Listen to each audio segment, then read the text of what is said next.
every period and era in time, there have been great lovers that have become known to the world. Some examples include Sonny and Cher, John Lennon and Yoko Ono, and Bonnie and Clyde. However, one from ancient times that continues to be taught and wrote about today is Cleopatra and Mark Antony.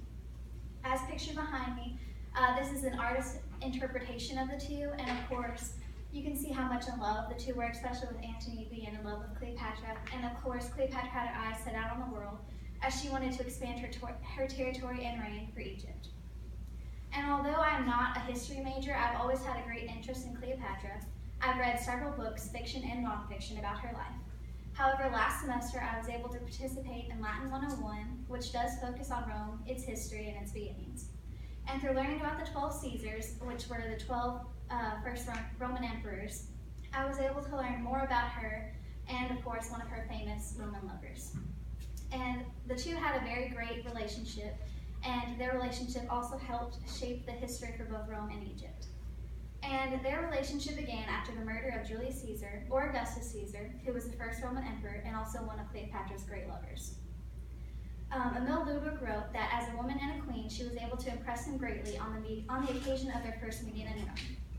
And in 41 BC, Antony actually sent for her to come to Rome to discuss her relationship and allegiance to Augustus Caesar. And of course, while there, with her incredible beauty, she was able to impress him and of course make him fall in love with her, and of course she had very exotic ways. And so he actually ended up moving to Egypt to be with her, and he began participating in some of the Egyptian cultures, such as wearing makeup, dressing differently, etc. And this really frustrated the people in Rome because Roman men were seen to be very great manly men, and participating in stuff like this just wasn't something they would do. And a year later, he actually had to return to Rome because there were problems with him and the current emperor, Octavian. And in Rome, marriages were seen to be binding acts between two opposing families. And so he actually had to marry Octavian's sister, Octavia. And so while there, he actually had to be married to someone that he didn't want. And of course, he always wanted to be with his beloved. So 4 years later, after the two had had children, and of course Cleopatra had twins of her own with him, he actually returned to Egypt to be with her. And there were rumors that the two were married, only it wasn't confirmed exactly. And of course, this just continued to anger the Roman people. And so in Shakespeare's famous play, Antony's character said, "I made these wars for Egypt and the queen." And of course, you can see the implications that this would have, as that a very prominent Roman man would leave his Roman wife, who is a very prosperous woman, for an Egyptian harlot, pretty much, who just continued to seduce Roman men.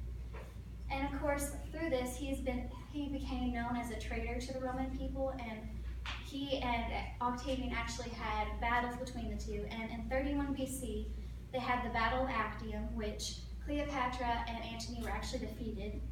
And while they were still being defeated, Cleopatra returned to Egypt, and she helped spread rumors of her own death.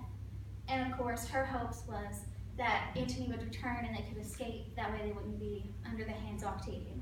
And of course, this actually reached Antony, and he didn't understand that it was a rumor, so he actually took his own life. And when this reached Cleopatra, she had one of her handmaidens bring her an asp, which is a great snake. And in the Egyptian culture, when a person would be poisoned by an asp, they were seen to give divinity to the person. So although she did commit suicide after her great love had been killed also, she was able to remain a goddess likeness to her people. And Patricia Southern wrote that Antony was transformed as a legendary lover and eternally united to Cleopatra. And of course, because everyone saw him as a traitor in Rome, they actually tried to wipe him from their history, erasing all of his names and destroying all of his statues. But because of his great love for Cleopatra and the two being buried together, he was able to actually be known in history, and of course that's why we talk about them today. And so they did have a very important relationship that helped shape history for Rome and Egypt. And of course, Rome was able to come out victorious once again and continue their ever-expanding territory, while Egypt fell at the hands of one of their most known counterparts, seeing as Egypt was one of the last civilizations to not be taken over by Rome. And so I hope through this PowerPoint, you've been able to see the importance of this power couple in history, and also see that a pair of great lovers really can change the world and its history.